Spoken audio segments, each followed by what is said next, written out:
We're rolling.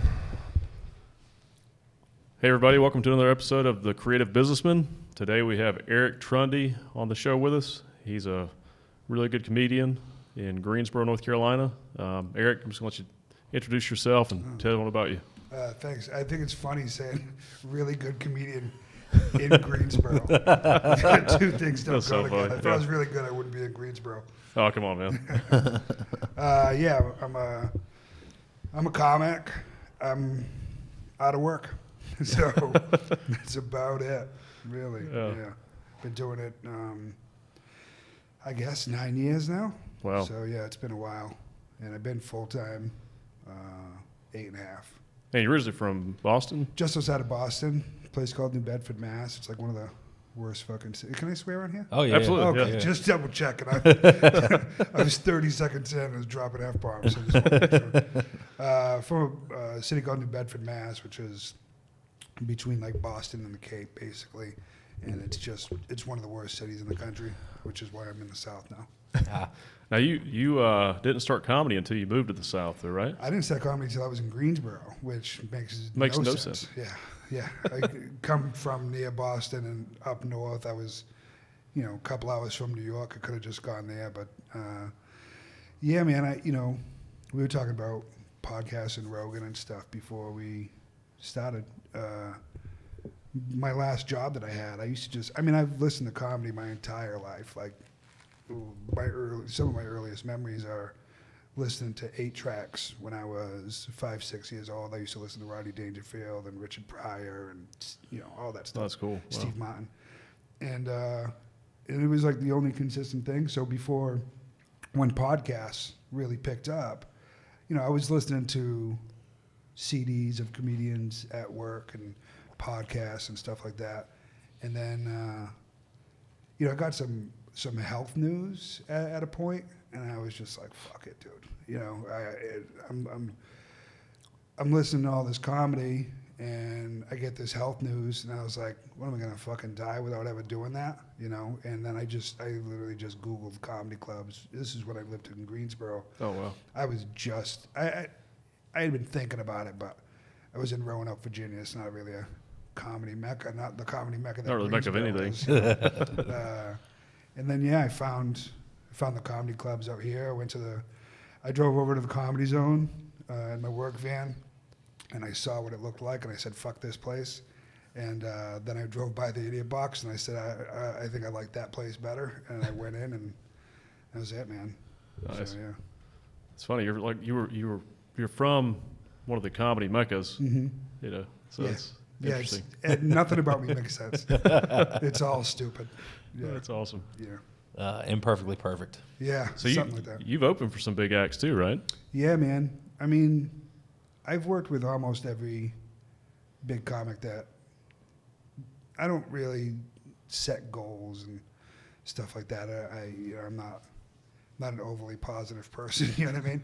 But through just dumb luck and circumstance and thinking about it, I think I've opened for just about I've opened for and become friends with the comics all the comics whose CDs I had when I used to listen to them at work, I've opened for them. That's awesome, man. Yeah, it's amazing. What's the biggest act you've opened for?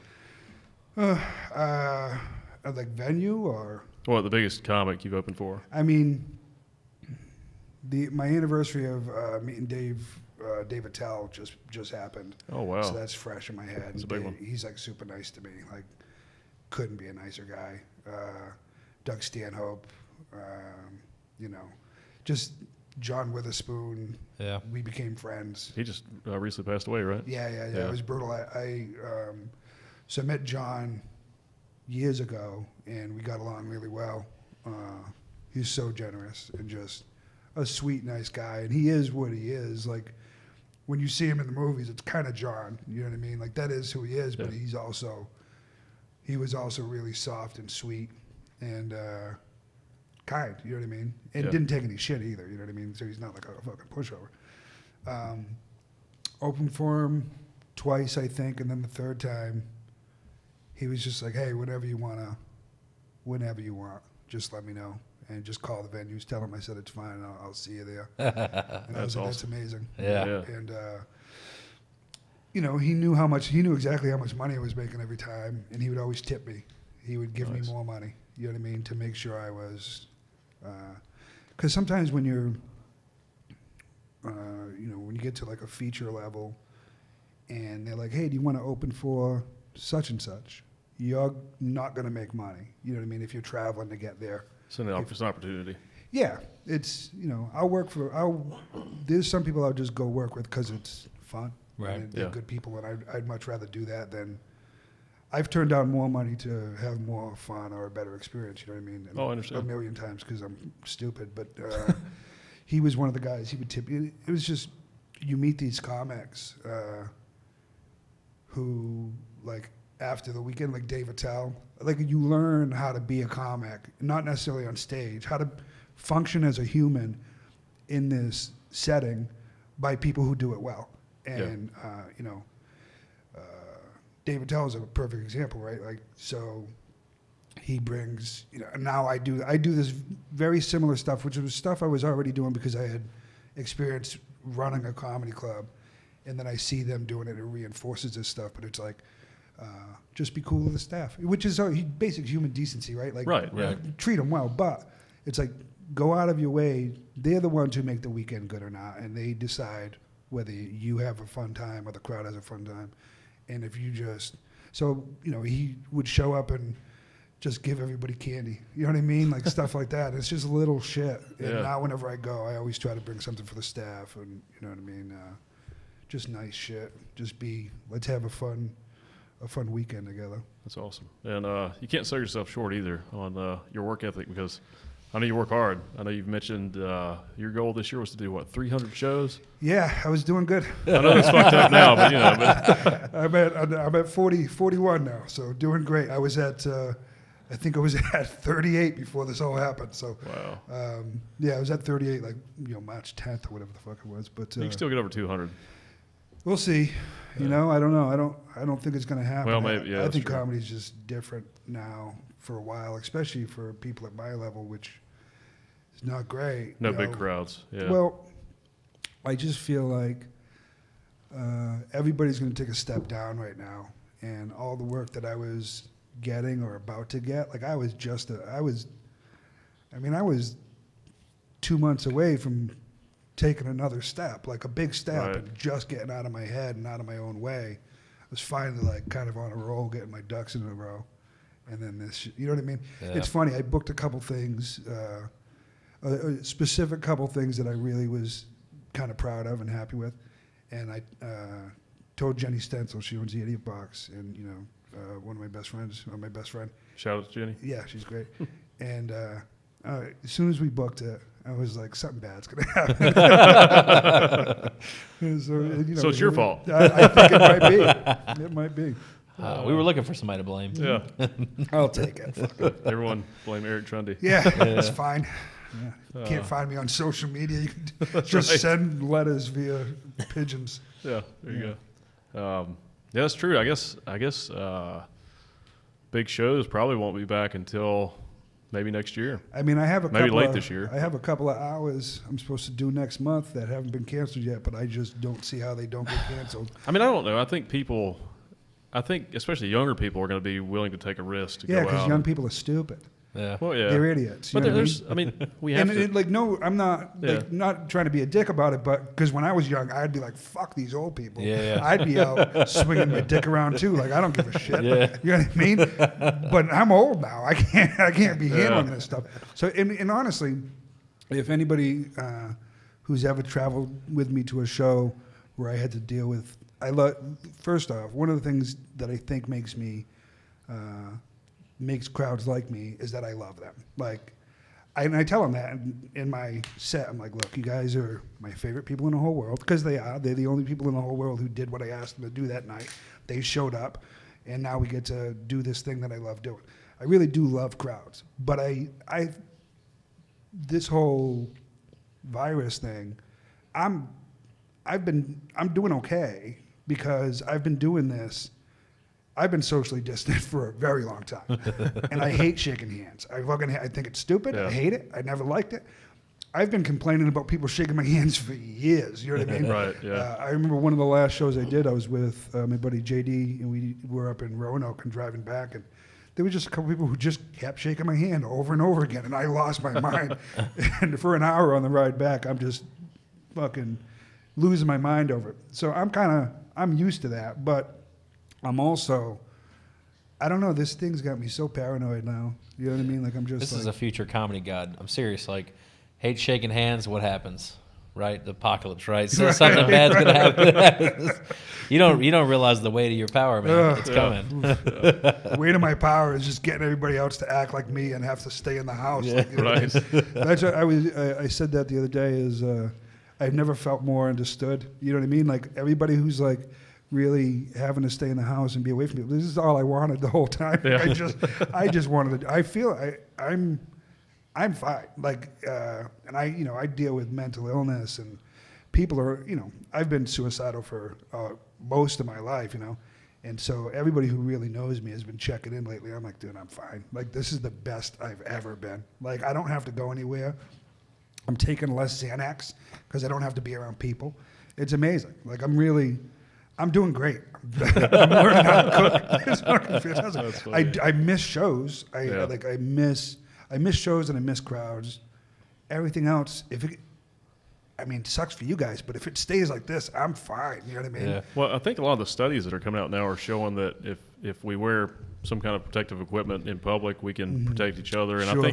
I think things are going to have to start moving again, because I believe the impact of that not happening is going to be worse than Absolutely. keeping it shut down. So I think sure. there'll be shows. They'll be different for sure. The crowds won't be as big, but Yeah, but then, so when it comes to that, let's say some place was going to book me to do a show in front of 150 people.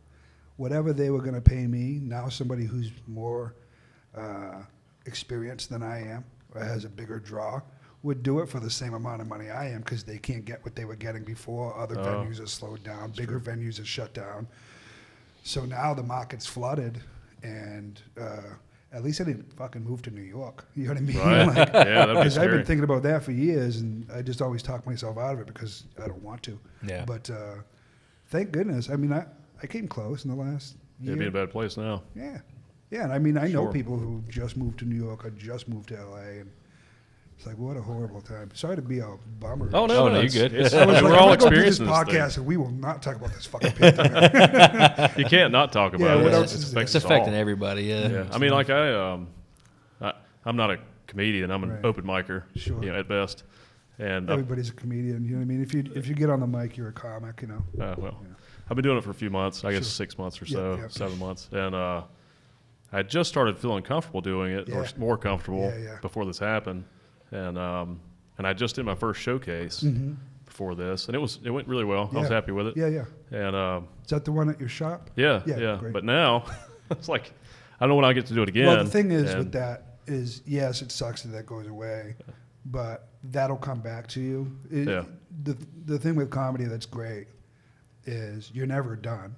And Right. You're always learning. Like, I've been learning since I was a baby, and then when I started comedy, I just started learning at a faster rate. Right.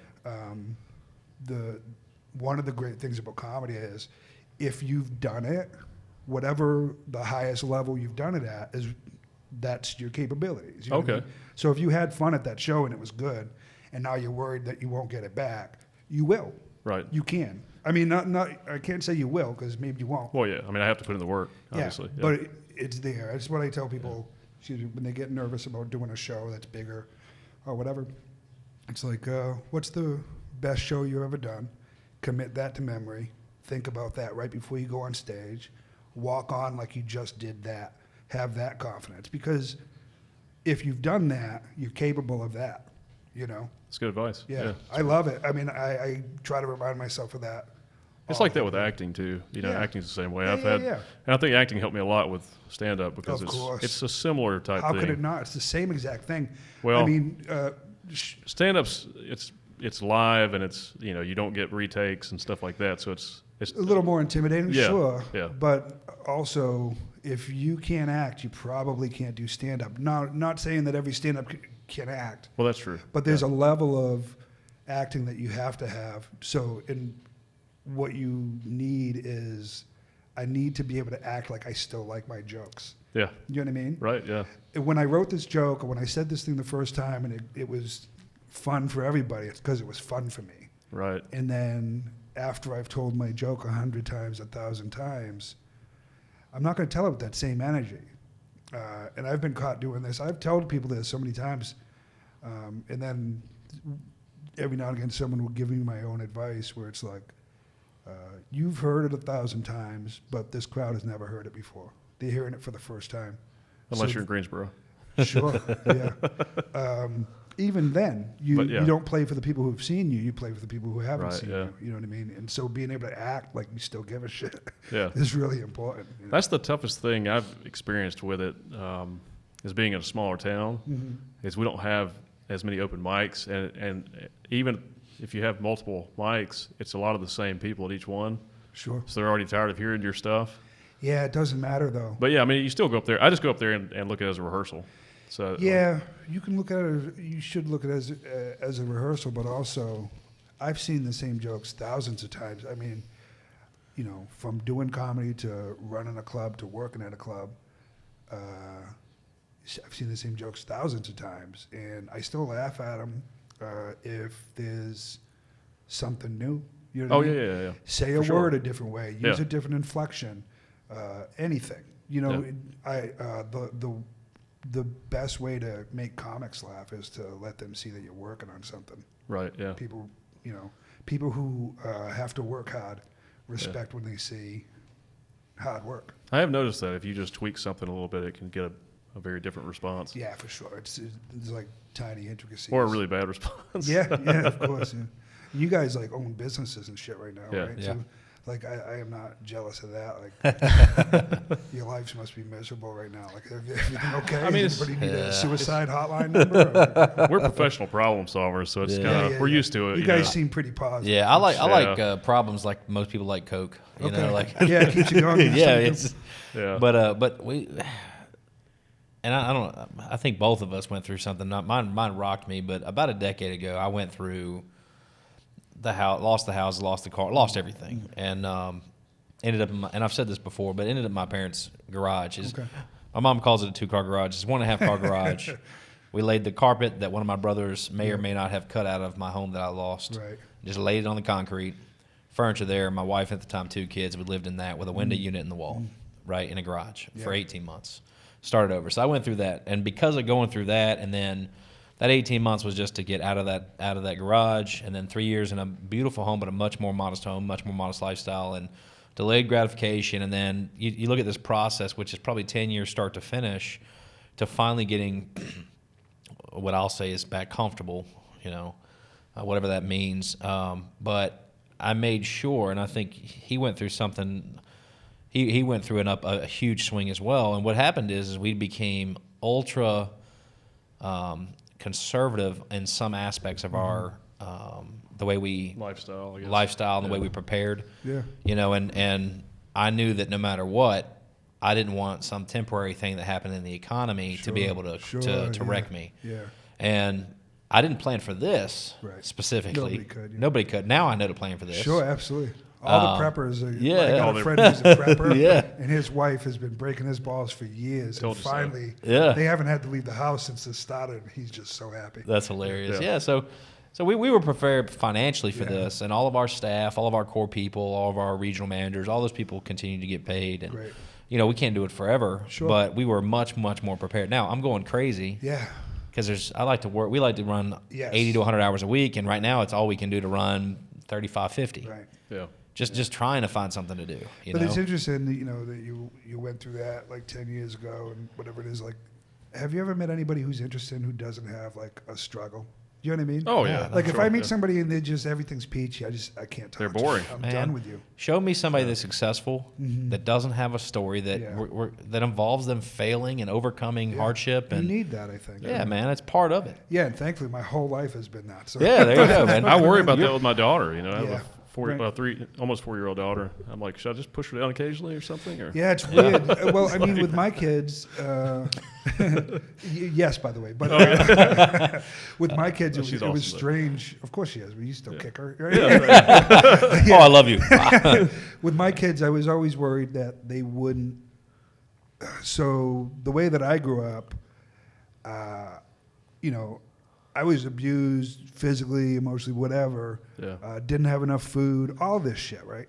And then I have a bunch of kids when I'm really young. I mean, I got 4 kids. Hey. And Oh, wow. You like to get it in. I had 4 kids by the time I was 22. Nice. Wow. Yeah. And so I worried when they got older that they wouldn't understand like the sacrifices I made for them, or just getting them out of where we were. I really were, and they didn't for a long time. And I think if you're a good parent, then they shouldn't know that shit. Do you know what I mean? Like, Yeah, you shelter them, but sort of. Yeah. My middle son came to me like a year ago, and he went back to my hometown to visit my father, who still lives there. And he like met a bunch of my family for the first time that he hadn't seen since we left, because my kids were always kind of resentful that I moved them out of there so young. I really ripped them away from their family, but it's like, I don't want you to grow up the same way I grew up, And so they were always kind of resentful of that shit. And then he went back and he met a bunch of them, and he was like, yeah, they were all animals. And I was like, yeah. He's like, thank you. I was like, this is amazing. That's all I wanted. I wanted you to know that. You know what I mean? Yeah. So it is weird that, you can't really, your kids, on one hand, you want them to know what you did for them and where you came from. But also it's like, if they never have to deal with the shit you had to deal with, then that's the only way you really succeed. Adversity makes interesting people. Like I remember when I was a kid, Absolutely. I was pretty poor, and so I had some struggles, especially in school, getting picked on and stuff, and it made me creative. Yeah. I would go into my own world. I would Right. write and have a big imagination, and it gives you ideas and makes you want to do something. Yeah. Because I didn't have that. I've never been creative until recently. Like, you never did anything with it. I don't know. I just It was didn't repressed. feel like it was Yeah. never. So many things are repressed. There was never been. I never was artistic. I just didn't do anything. That's what got me to do comedy. When I was finally like, I've never done anything. I didn't do anything other than raise my kids. Really, I was a savage beast when I was a kid. I was literally a fucking animal. You know what I mean? Like I ran around and was just an animal. Yeah. And then when I got older, I was just like, and I get the health news. I had a lot of concussions and all this stuff. So, I thought I had cancer because I'm stupid. Do you have CTE? Yeah. Well, you can't diagnose CTE. Okay. It's a prognosis. It's like, you probably. You know what I mean? Right. Yeah. Only till postmortem, and they, if you donate your brain, they can check it out and see if you have gotcha. CTE. But I had so many concussions and memory loss. So I'm very high risk for some form of dementia early in life. You know what I mean? And they told me in the next 15 years is very high, and that was 9 years ago. You know what I mean? So it's like it's fucking coming. Every time I forget something, I start freaking out. I'm like, oh shit, this is it. You know what I mean? But I got that news, and I was like, well, I've never done anything creative in my life. And then I don't know, comedy was just there, but I was never creative when I was a kid. So that's great that it pushed you into that. Yeah, it was like for me, it was kind of the opposite. I was always really creative. Yeah. And but I was always interested in business too. I had that entrepreneurial desire, and when I got out of school, I ended up starting my first business at 22, and then I focused on business for most of my adult life. Right. And then when the bottom fell out back in 2013, I guess, I was like, well, fuck it, I'm going to go into entertainment stuff because I've always wanted to do this. So I started acting and writing, and eventually led to comedy. Yeah. And I've enjoyed it, and I still focus an equal amount of time in business. So it just allowed me to add something else into the mix. Yeah, I mean, you got to do other stuff, and hell, we're Yeah. all dying. You might as well enjoy what you're doing. No, 100%. That's true, yeah. See, I figured out, it didn't make me creative. Well, maybe it did. So I figured out I didn't want to be the one getting bullied, Yeah. right? So it made me hyper aggressive, Okay. right? Yeah, me too. That's what I was like, I'm going to fuck this guy up right here Yeah. because I blame this slightly on the way I was brought up, but if I did something wrong, I got spanked, right? Yeah. Pretty aggressively. Sure. It was deterring the behavior. Right. So what I took from that was, if somebody else did something to me I didn't like, I needed to deter the behavior. Beat 'em. Yeah. And it worked. Yep. It worked great. Yeah. So between that and then me being an entrepreneur and starting businesses early on, between those two things, it was pretty fucking crazy. Yeah. Unfortunately, I had the aggressive thing too. I You think did, that's yeah. part of it. Yeah. But I've repressed that over Yeah. the years. Well, I mean, you know, as you get older, the testosterone leaves you a little bit. You know what I mean? Yeah. Right, yeah. I'm glad I'm not as Oh, yeah. aggressive as I mean. Yeah. What a piece of shit I had was. to apologize to a lot of people, actually. Oh, dude, you know what's funny is, so when I first got on like Facebook and stuff, you know, this girl I was dating introduced me to Facebook, and I get on, and I'm, you know, you do what you do, you go back and you look for people you grew up with, this and that, and I found this one kid who I mostly bullied bullies. I was friends with most nerds and whatever, and I was just a lost kid, but every now and again I'd just bully somebody who just didn't deserve it because I didn't know any better. Excuse me. Burped right on the mic. And Hey. you guys are all classy leaning It's all away, good. and I'm Yeah. like, We I'll clean it leave every time. Yeah. I bullied this kid, and because he used to walk down my street every day, and just one day, I don't know, I probably didn't have enough to eat or whatever it was. I bullied him. I got in touch with him on Facebook, and I sent him I was probably 30, 31, so this is 12 years ago, whenever. And I sent him this long, heartfelt message. I was like, hey, man, listen, I was in a rough spot as a kid. Things weren't going great for me. I didn't know what I was doing. I wasn't a fully formed human. I'm really sorry, and I apologize. You know, I bled out my mouth and just really wanted him to know I was sorry. And he had no idea who I was, which is amazing. I mean, Yeah. he's good, but I did feel horrible about it. And maybe he did know who I was, and that was just the funniest response for him to be like, I don't give a shit about Well, at least he didn't say Yeah. you ruined my life. Yeah, right. I was kind of expecting that a little Yeah. bit, but it is funny. I always think about, I wonder, you know, there are people who I have memories of that have no memory of me, and I wonder who has memories of me that I have no memory of. You know what I Yeah. mean? That's interesting. Yeah. Yeah. Well, you wonder who you made an impact on, and so you learned more from that experience than he did, maybe, right? Yeah. Hopefully. I- Well, I it took reached- a long time to learn that. Yeah. I reached out to a few, and I'm not going to say any of their names, but I had several that definitely remembered me, and Yeah. definitely Yeah. some of the apologies were received well, I think. Sure. One specifically did really well, and we still Yes. follow each other and chat Good. a little bit, but I had some negative ones too. Yeah. Yeah. And you know, I mean, that's part of the apology. Yeah. Is like when you do the apologizing and they don't accept it, Yeah. that's their right. That's Yeah. why you're giving them that opportunity Yeah. Yeah. to apologize. Now you have to live with that shit of what you did, and that's Yeah. Yeah. that's what teaches you not to do dumb Exactly. shit. You know. Exactly. Yeah. I never really bullied anyone, but I was more of a reactive, aggressive person. Yeah. So Yeah. I would defend myself, I guess. Yeah, if for need sure. to. Yeah. I've always I did so much. I just did whatever the wrong thing was constantly. You know what I mean? No, nobody. I had no guidance, zero guidance in my life as a child. Like I raised myself and I raised my younger sister, and I did not do a good job of that. And she still turned out to be a good. Well, you person. shouldn't have had that responsibility. You did a No, great job. Sure. Yeah. Well, you know. You've done well. I mean, considering most people that were in your situation wouldn't have turned out the way you did. What's funny is, I think about that a lot because of where I grew up. Such a really fucked up place to be from. And my older brother, half brother, for whatever reason, like 2 weeks ago, I just got this. I don't talk to him anymore. I'm not a big fan of some things he did and this and the way he treated me and all this stuff. And I tell people about my brother all the time, and I think most people think, you know what brought it up is I was watching The Wire, and I don't know if you guys ever watched The Wire, but Seen it. Omar's like this bad motherfucker who just robs drug dealers, you know? And that was what my brother did. My brother was a guy who robbed drug dealers, Wow. and he did all this crazy shit. And I tell people about it, and they're like, yeah, I don't think.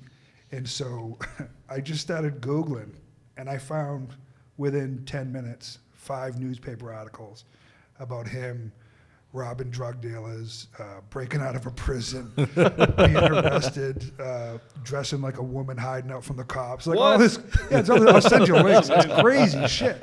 And I try to tell people about this fucking madness that was going on when I was a kid. And like, I don't think people really,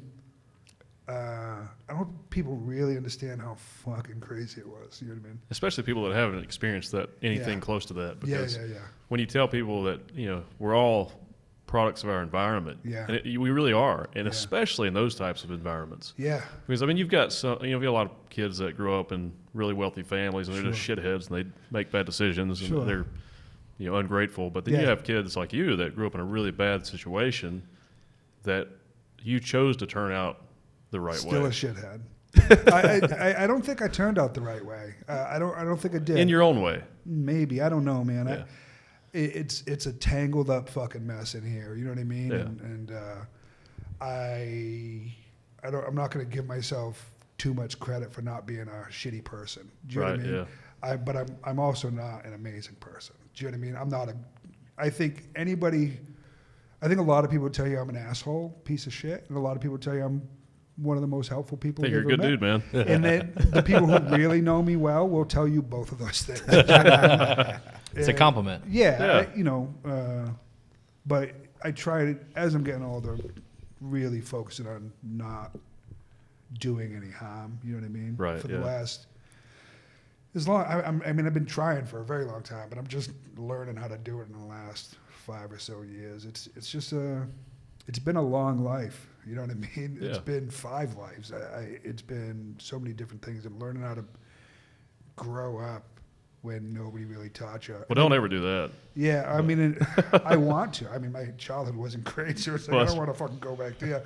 I mean, I do miss being young. Don't regress. Yeah, I do miss being young as far as like physically. Like, right. I was a pretty good athlete. Completely wasted that. You know what I mean? And now I'm just eating Ben and Jerry's every fucking night. When this pandemic thing started, I swear to God, I took the batteries out of my scale and I was like, "Fuck it." Like, you know what I mean? Like I had just lost like 40 pounds. Take I was the gloves like, off. yeah, I'm like, I'm going to shows. I'm gonna look good. Da da da. And now, hey, once I knew the world was like, I'm gonna eat what I want. I don't give a shit anymore.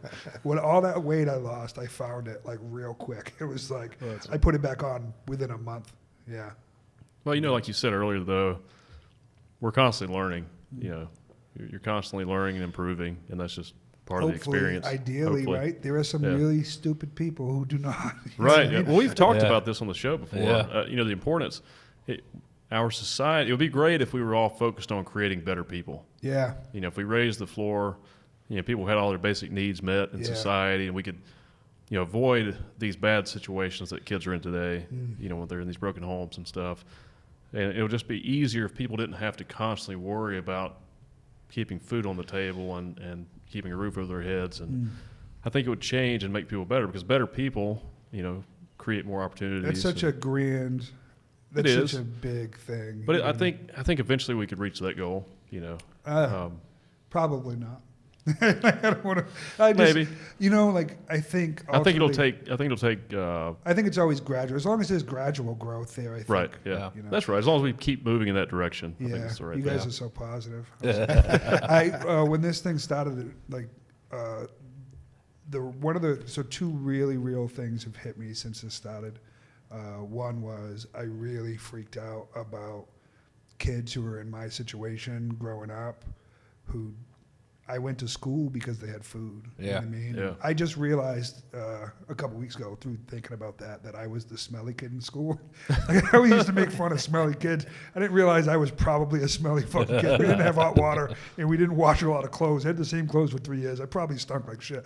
But I went to school because that's where food was. We didn't have food at home. My dad was pretty abusive. I mean, we talk now, and he's a good dude, but he didn't know how to be a father, right? And so then I start worrying about these kids who don't have that outlet now. They can't go to school. They can't eat. They're home with shitty parents. Yeah. And it broke my fucking heart. You know what I mean? Yeah, sad. It really fucked me up. And then the other thing was you had asked me to do the podcast a couple weeks ago, and I was freaking out. Like I didn't want to see anybody. I feel like I could die. Like, you know what I mean? Yeah. I could die from this shit. And now it's super strange being someone who has daydreamed about suicide every day for fucking 5 years or so to now be concerned with death.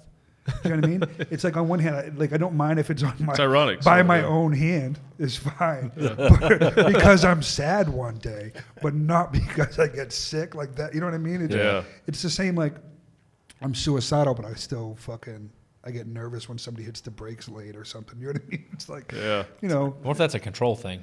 it's weird, right? Yeah, Well, it's it has natural to be. want to survive too. Yeah.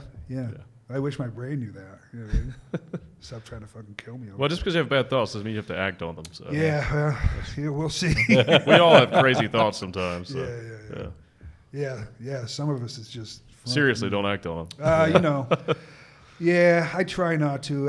One of the things is, I always, whenever I get really dark, when my depression gets the deepest, is when I book the most shows. Oh. And I do that because if I have that to look forward to, it keeps things away a little bit. But then also, I never want to give anybody that Facebook status of I just talked to him, he was doing great. You know what I mean? I don't want anybody to get any credit for my suicide. So like I have to, it'll be like 72 hours. If I don't speak to anybody for like 72 hours, that's my window to do it. So I just don't and I don't want my kids to be assholes either. You know what I mean? Like, my dad killed himself, I get to be a dick. And I'm like, I don't want that either. You know? They're good kids, so I don't want to give them an excuse to now act like fucking. Yeah, don't give into it, man. Yeah. I got a friend that, an old friend that he said that what gets him through is the fact that he knows that his children, these families, he looks at the impact, the good impact that he can do to help. And he wonders how do these people, they can survive, but can they survive? Are they going to be protected? Are they going to have all these things without me? Right. And, you know, that's amazing. My family for sure would have nothing would change except I'd be gone. You know what I mean? Like financially, I provide nothing. But I think about that. I think my family would be all right. I don't know. I do wonder what would be different for people. Yeah. Well, I don't know you that well, but I do know what I've seen, and you affect a lot of people. Oh, thanks. A lot of people look up to you and talk about you and admire you. So I mean, you have a big following of people that really love you and respect you. Yeah, I really thanks for saying that. I realize that every now and again that I've been really lucky with the people I have in my life. Like a lot of times I feel like I don't deserve it. Yeah. But I am really lucky in that way, and it's kept me alive more than once. Well, and you talked too about this. So everybody has different ways they relieve stress. So it's funny you mentioned Comedy Zone. What I'm finding is a lot of comedians don't like Comedy Zone. But in Greensboro. Well, it's in just Greensboro. that one specific. Yeah. But when I was growing up, my father was friends with Paul, who owns Comedy Zone. Yeah. So I started going there when I was like, I don't know, 13 to 15. Oh, yeah. I was allowed in and it's went great. there for years, right? So I really liked it. But for me, what I figured out was just not Comedy Zone specifically, but comedy was a way for me to disconnect from everything else going on and to laugh. Well, not only that, it's a way to disconnect from everything else going on while relating to something very specific. Right. You know what I mean? And it can be storytelling and very specific that you really relate to, or it can just be something absurd that it's like, you know, that's fun too. The Comedy Zone thing, everybody talks shit about it, and I don't want to be they've just, in my opinion, not given opportunities to locals, and my standard for that is just really high because of where I started at the Idiot Box, where that's just a place that bleeds for a local comedy scene. Yeah, it's awesome. And now the other comedy zones in other areas are not that way. You know what I yeah. mean? They're different from what I understand. Haven't been to a lot of them. But Charlotte was really cool. Yeah. And I just did some Comedy Zone stuff in like February, you know what I mean? Yeah. And they're good. It's just sometimes so not even that specific place, but there are, like any other business, there are people who don't give a shit about the art form, and they just want to sell drinks. Yeah. Right, You know what I mean? And that's great too. Yeah, you know? Paul's a good business person, Yeah. but I've heard that he's not a comedian. Well, that's one thing that's weird about the Greensboro Comedy Zone too, and it's unfortunate because we have a lot of comics in Greensboro.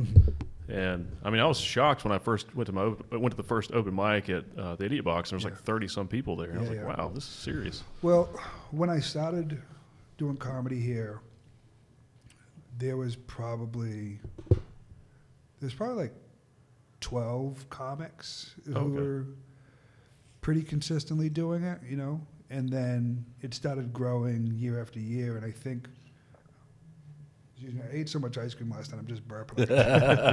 Ben and Jerry's is coming to I get really you. did, man. I had some Cherry Garcia. And it was like Oh, it's I was good. laying in bed for like an hour and a half, and I was like, I don't need this. I already took my sleep meds. I don't need it. And then my body was just like, go get it, stupid. But yeah, so once the comedy scene started growing a little bit, and it was a little more welcoming, now you have this really. Greensboro's produced Greensboro and North Carolina in general has produced some really talented people, and it's it's amazing. You know what I mean? And it's one of the things I'm proudest of is having a hand in some of that. You know what I mean? Yeah. There were some comics who I got to see when they first started, and I got to do for them what some other people did for me. Yeah. And kind of really the trick to doing comedy. And the funny thing is like in my opinion, I know more about how to do comedy than my level of actual comedy. You know what I mean? Right. Like, Yeah. I'm good enough, but I know more than I am good. You know what I mean? Yeah. But the trick to comedy, I think, is just staying for a year. If you don't go anywhere, you'll be fine. If you can just stick out that first year when it really sucks, Right. when it's painful, when you're dying Yeah. all the time, and you take it so personally, and every part of your body is like, why subject yourself to this punishment? Oh, it's abuse. Yeah. If you can get past that, after that, it's like, well, you can't hurt me. You know what I mean? You can't kill me. One thing I always tell people when they're nervous to do shows is like, the worst thing that's ever going to happen to you isn't going to happen to you on stage. It probably already happened to you. Right. Yeah. Well, that's a good point because we talked earlier about adversity, and I think that some of the shit we've experienced growing up is nothing compared to eating shit on stage. Right? It's Yeah. like, okay, this doesn't hurt. I mean, it's not comfortable, but Yeah. it's not a big deal. I'm I'm still alive. That's what made me start talking about that shit, the really bad shit on stage, Oh yeah. which got me a lot of work for a little while. You know, I had a pretty strong half hour about being molested as a kid and being depressed and suicidal and all this shit. And, you know, I'm doing all this stuff and it's going pretty well. And there's not really a whole lot of men at that time who are very openly yelling that into a microphone in Right. front of a group of people. Now it's like, you know, a couple years ago, it started happening. I was like, well, there goes my niche. You know what I mean? Like, I gotta come in, now I got to tell shit jokes. Well, people appreciate vulnerability. Yeah, for sure. Yeah. And I don't have any shame when it comes to that stuff. So that's been really helpful for me. Where it's like I don't give a shit. I'll say anything. You know what I mean? I'll say Yeah. whatever I feel like saying. Yeah. It probably helps a lot of people too because it's still not something people are comfortable talking about, and Yeah. I'm sure there's a lot of people that watch you that can relate to it, and it probably helps them. Yeah, that's as shitty as this is going to sound. That's one of the reasons I stopped doing it. I started doing it, and I was doing charity shows, and we were raising money for mental health awareness and for children's advocacy groups and all this stuff. Yeah. And after every show, there'd be one or a group of people who would come up and they wanted to give me hugs and talk to me about this stuff, and they'd send me emails. And amazing. Like, I still have people on my phone that I'm connected to because of that stuff. We've had amazing relationships, great conversations, And, but it just got to be so much. You know what I mean? Like, Yeah. every time I did a show, I'd wake up and there'd be at least one deep email, you know, and a lot of times 10 or so. Wow. And I still have them all. And when you start your day dealing with your shit, but then dealing with everybody else's most painful shit over and over again, it gets to be a lot. There's this guy, his name is Barry Crimmins. He's passed now. but he's a guy who I got to know through comedy, and he's a legend in Boston. If any, Joe Rogan would tell you this guy is very responsible for most of the great comics who came out of Boston getting shots and all this stuff. So Barry Crimmins has a movie called Call Me Lucky, and it's about him growing the Boston comedy scene, but then becoming an advocate for, childhood abuse and all this stuff. He's one of the first people. Jesus, I just can't stop burping. I keep doing it too. He's one of the first people to really take charge of kids being abused online, AOL and all that shit. He went to the Supreme Court, all this stuff. So the movie's called Call Me Lucky. I see that movie. I had just done like these really powerful psychedelics, and I go to Boston a couple days later, and I see the movie, and I start tweeting at him, and then we start messaging, and later that day we ended up on the phone together, and we're talking about all this stuff. Cut to about 6 months later, I'm working with him. You know what I mean? Wow. Yeah, and I loved. I worked with him a few times. I considered him a friend. Don't know if he considered me a friend, but he meant a lot to me when he passed. It was really difficult.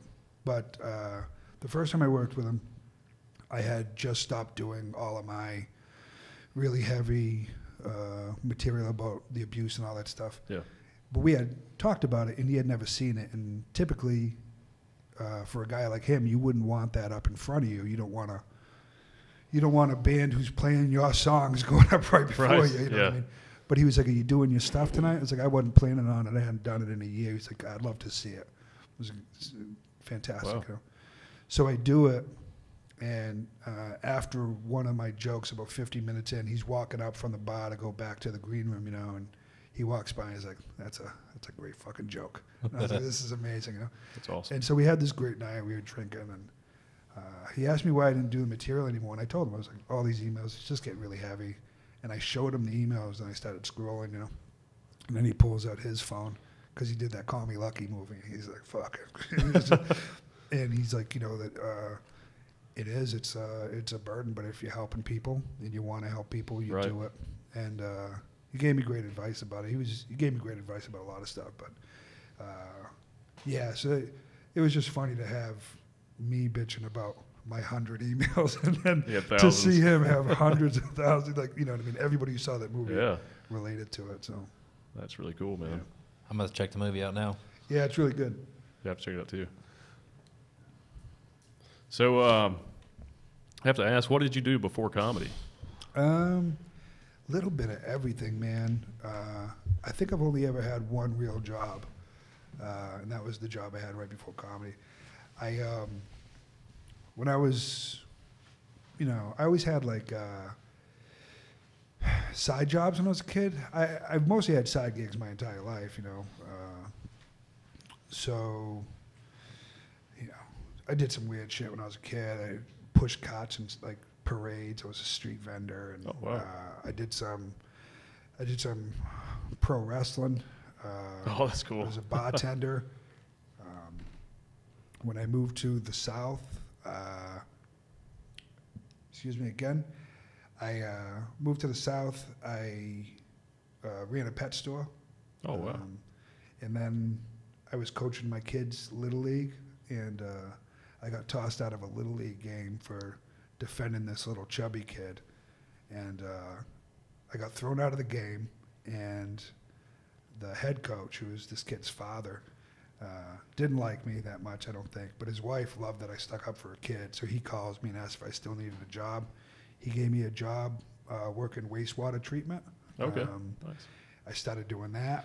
I was like the only person in the company who didn't have a college degree. I ended up getting very high in the company, managing the warehouse, all this stuff.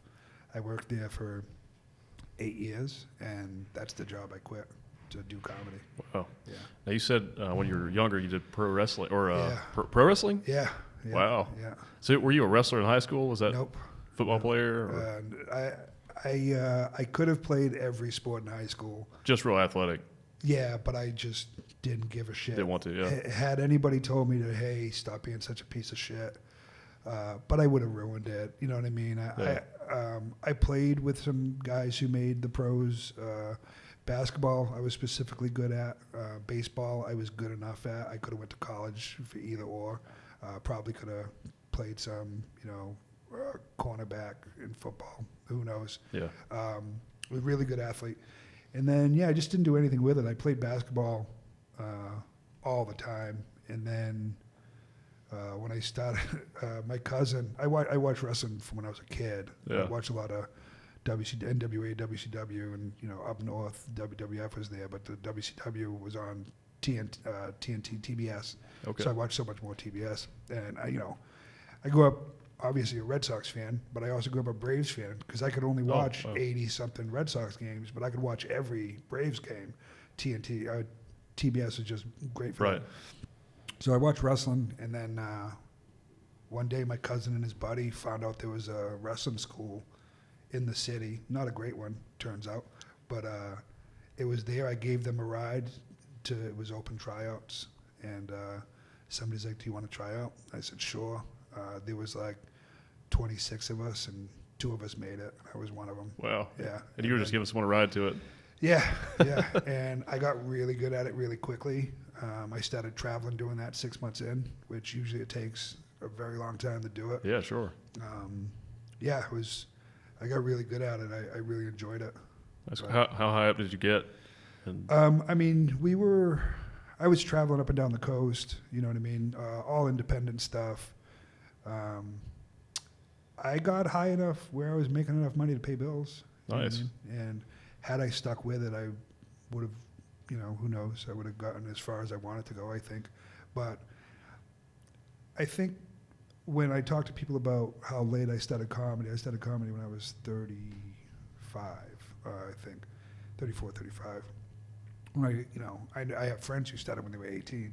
I didn't start acting until I was 32, 33. And I think, there's a reason for that, Yeah. Had I started earlier, A, who would have given a fuck what I had to say when I was that young? And B, if anybody would have given a fuck, I would have killed myself with any success, you know what I mean? If I had made any money, I'd have just done drugs until I died. So I think the fact that I didn't stick around in wrestling was probably a good thing.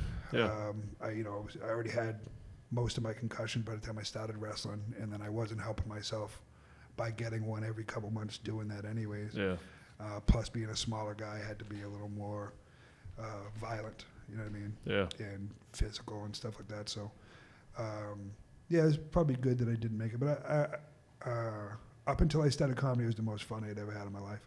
That's cool. Well, it's kind of it's interesting that you did that because it's an entertainment art anyway. Mm-hmm. So I remember I was telling somebody about this a couple weeks ago when I did the wrestling. You have your training sessions and your practices, whatever. And we were doing a promo class where it's like you're cutting promos, Yeah. and giving the interviews, whatever you want to call it. And so I was doing that. It was the first time I'd ever done it. And the owner of the company walks by and he's like, yeah, sometimes people just don't have it. And I never really got a lot of chances to cut promos. And I just think it's great that now I'm a professional at talking. Yeah. You know what I mean? That's funny. Yeah. And now I wish I was younger. I could go back and just take care of myself physically and have the skills I have now. Right. It would have just been fun. Well, you're not old now, though. Getting there, buddy. Yeah, but my body just feels like it is done.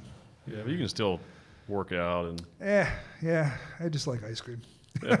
Or that. I do. I think about working out all the time. It makes me sweaty, so I think that's how it works now. Yeah, it's harder as you get older for sure. Yeah. Yeah. The motivation stuff. My body always it snaps right back into it. I mean, it always has. I know there's going to be a point when I'm too old and my body's like, go fuck yourself. Yeah.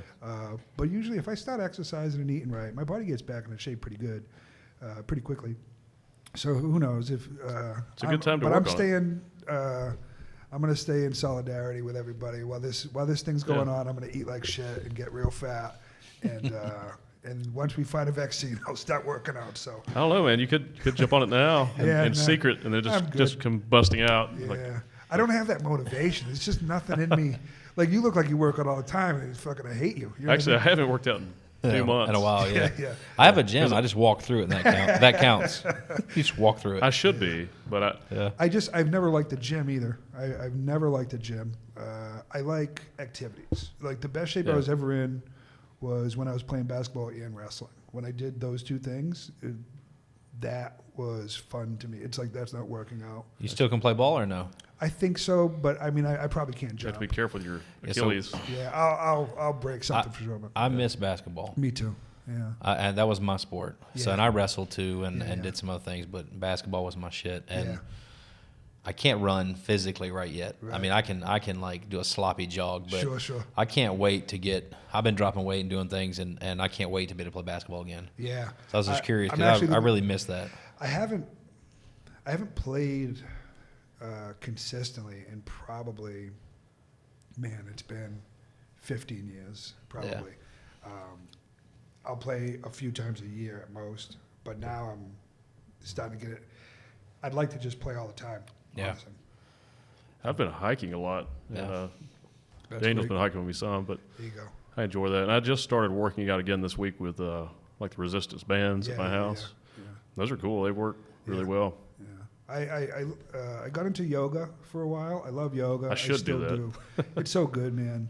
It's like good yoga is just fantastic. You know, I got super into that. I got into hiking for a while. Hiking's awesome. Yeah, and that was right before comedy. I had done like 4 years of hiking. I was with my first wife, and I used to tell her, I was like, I think I'm bored out of my fucking mind. Like, I've never done anything. I need to do something like weird, you know? Yeah. And I used to tell her, I was like, I'm going to fucking walk across the country. I think I just want to walk across the country. I want to walk across the country. I want to meet people. I want to talk to them. I want to eat weird food. I want to have experiences. And I just want to live a life. You know what I mean? I've never done anything. I had kids when I was 17 years old. I just haven't done anything. I want to walk across the country. And she's like, why don't you just start hiking? And I was like, it doesn't sound as fun. You know? She's like, you should hike because if you try to walk across the country, then you're going to call me in 2 days, and I got to drive 30 minutes to pick you up at a Sheetz. She's like, why don't you go hiking? And I started hiking, and I was in Virginia in Roanoke, and the Appalachian Trail's right there. Right. And like the most photographed place of the Appalachian Trail is McAfee's Knob, and it was 15 minutes from my door. And Nice. so it just worked out. I would get up at 3:30 in the morning. I'd go hike in and out of that before work, and then I'd get a quick hike after work. It was just great exercise. That's I love cool. stuff like that, but I can't exercise. I get so bored, man. It's like, Yeah. Yeah. it just makes me crazy. I hate being in my own thoughts, you know? Right. Well, yeah, I like I've lifted weights for so long, like my Yeah. whole life. So to me, it's sort of a therapeutic thing. Yeah. I like to go to the gym late. Well, I liked to go to the gym Yeah, late yeah. and train by myself. Right. It was just a good time to think.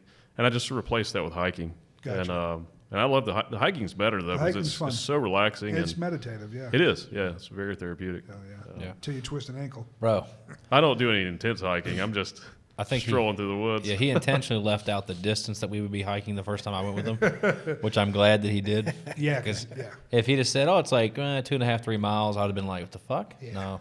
I took my first wife hiking, and we got up to the top, and she's just sweating, and we're still friends, and she's such a good person. And we get up there, and she just fucking hates me. You know what I mean? And we were like, this is where we were still happy. She fucking hates me so much. So I was like, scale of 1 to 10, how much do you? Before I even finished, she's like 25. Like she knew exactly how much she hated me. So it's always a good idea not to tell people. I had the same experience with my wife last year. Did you? Yeah. Yeah, she hated you. At I got 25. her and our daughter to go with me, and it's a 3 mile hike, Right. and I thought I can actually go out there and just do it in about 45 minutes. Yep, yep. And Especially when you know the beats. yeah, I was like, it's not a big deal. And so we got about a quarter of the way, and our daughter just loses her mind, and then she won't let me hold her. She wants my wife to hold her. Right. So my wife has to hold her the whole way. It's like, I'm never going fucking hiking with you again. That's great. Yeah. And then when we went hiking, he was trying to carry me up the hill, and I was like, And I have a prosthetic leg, so that's about as far as I can go, unfortunately. But And I don't think I've ever done one in 45 minutes. The most recent one that we did, one of our other partners went with us as well. That was the fastest one I've done, I think. I felt like the fastest one. Yeah, it was pretty quick.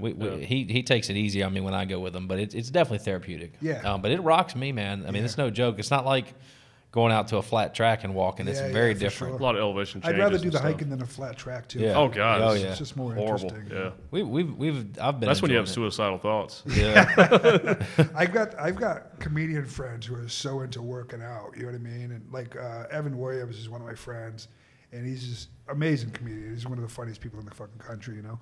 But he's been a gym rat his whole fucking, like, not his whole life, since he stopped coke when he was like 17. He's been a gym rat, you know.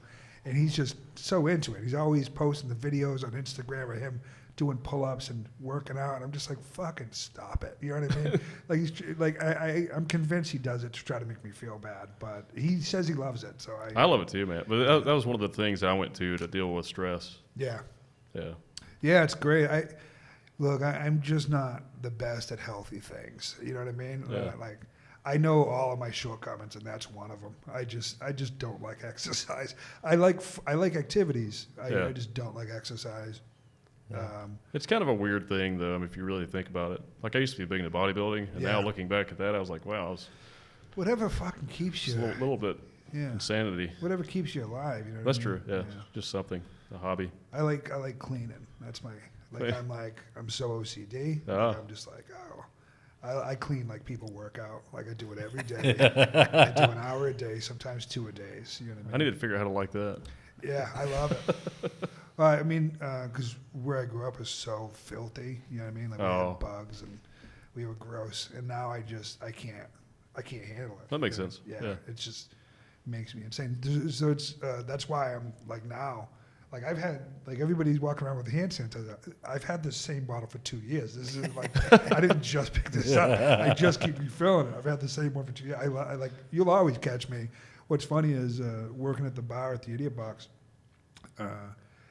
they've told me, like, now there's no problem with it. But before, Jenny would be like, hey, you're washing your hands too many times.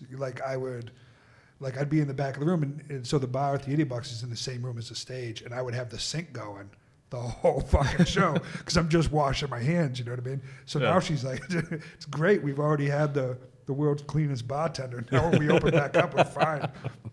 So, Big water bill. Yeah, so we've had the world's cleanest bartender, and we've been playing for small crowds for years. So I feel like this is our time to really thrive. Yeah. You've been training for this. Yeah. I watched the other guys the other night. The other guys. Something like that. Oh, yeah, Will Ferrell? Will Ferrell, yeah. And he's sitting at his desk, and he's got this bottle of hand sanitizer, and every time he's like getting ready to type, he does it, and I'm like, oh, this is pre-COVID. How'd he know to do this? Yeah. I've always kept hand sanitizer too.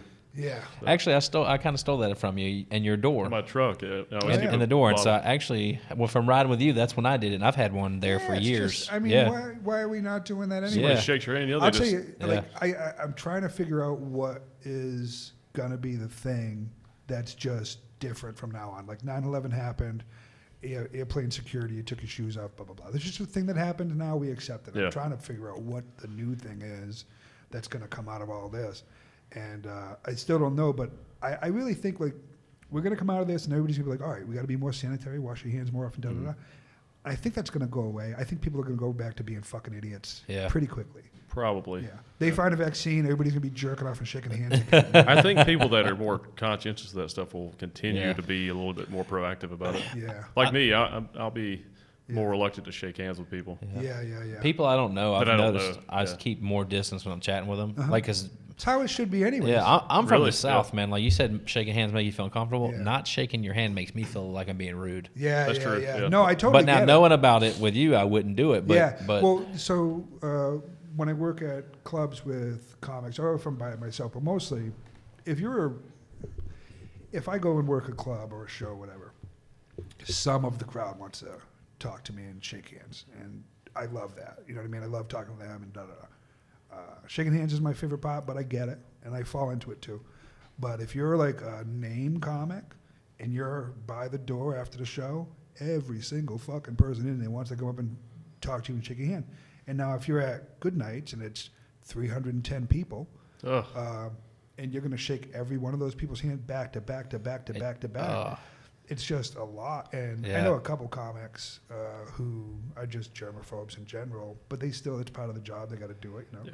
Yeah. And so now, you know, are they going to be audience members? who That'll feel- change. Yeah. Hopefully. But Although on one hand, that's probably really you're good still for your taking immune system pictures with too. people. You know, Yeah. what's that? On one hand, it's probably really good for your immune system too to be I exposed to that suppose. many people. I guess I haven't heard of a lot of the headliner comics getting sick, so maybe I that think what we'll see is that a lot of that stuff will probably continue, but then if there's any slight thought of even a new virus or something, Right. everybody's going to just stop this touching thing's each going to other. kick back up pretty soon. Yeah. Well, what kills me though with this, and this is so politicized right now, but Yeah, the average death, and this was on Rogan and is cited in the news and several studies, the average age of people that are dying from this is 82, right, just the higher national, than which is higher than the average life expectancy rate. right. So the people that it's killing are people that have already statistically outlived what they should have. Mm. So for me, I don't watch the news, so you could be making this up. And I no. Well, it was it's on not- Rogan. It's not as much on the news. It was on as- Rogan actually, but I read a lot of the studies that are coming out Yeah. about it. But, yeah. But so for me, it's like if this is killing literally elderly people. I'm not talking about Sure, people yeah, that it's yeah. affecting. I'm Right. saying it's killing people that Yeah. are older, right?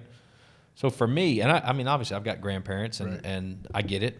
I don't want anybody to die, but Yeah, yeah. statistically, Right, it's killing people in their 80s, sure, and that's the average, right, which means people above 80 are dying too, yeah.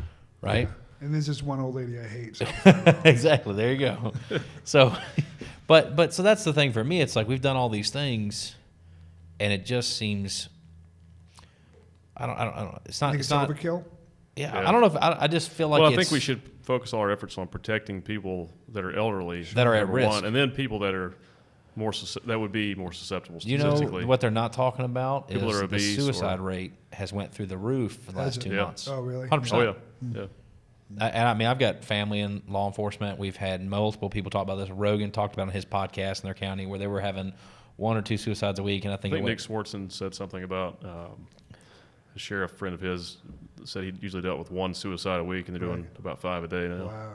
yeah. So I mean, like there's a lot of things. Well, yeah. I mean, you know, being detached from people is we're supposed to be around people. You know what I mean? Yeah. So I wanna say this is all something- this is all so weird. It is. You know, I don't know how old you guys are. I'm 43, and this is by far the strangest thing that's ever happened in my lifetime. And I just Oh, yeah. feel like no matter what again, I don't watch the news. And Yeah. It's part of my mental health shit where I agree. I can't. I can't be Yeah. engaged with that shit. I like my bubble small. I like the news I get is filtered through 1 or 2 different people. Yeah. I'm not on social media. I kind of go on Instagram every now and again. I just started watching TikTok, and those kids are geniuses. But this is the weirdest thing that's ever happened, and I don't know. I just feel like we don't know shit. I agree. Even Yeah. what we know is just so small, and I think this is going to be a thing. It might be the first thing that it's ever happened that we don't figure out all the way. Yeah. You know what I mean? Who knows? Well, I don't watch the news either because it's so biased, Yeah. and Both sides. it's always opinions. I just Yeah. I read news and I read studies. The news I try to isn't follow news big anymore. scientists. It's just I remember the first time I ever went to a free mental health clinic, you know, and I went in, and it was like it was one of my lowest points in my life. Obviously, I'm at the free mental health clinic, so that goes without saying. I'm at the free mental health clinic, and I'm waiting to get some of that free mental health. And, you know, you got to get there early, and you got to sign up, and they put you in a little waiting room. This is all pre-seeing anybody. It's just paperwork.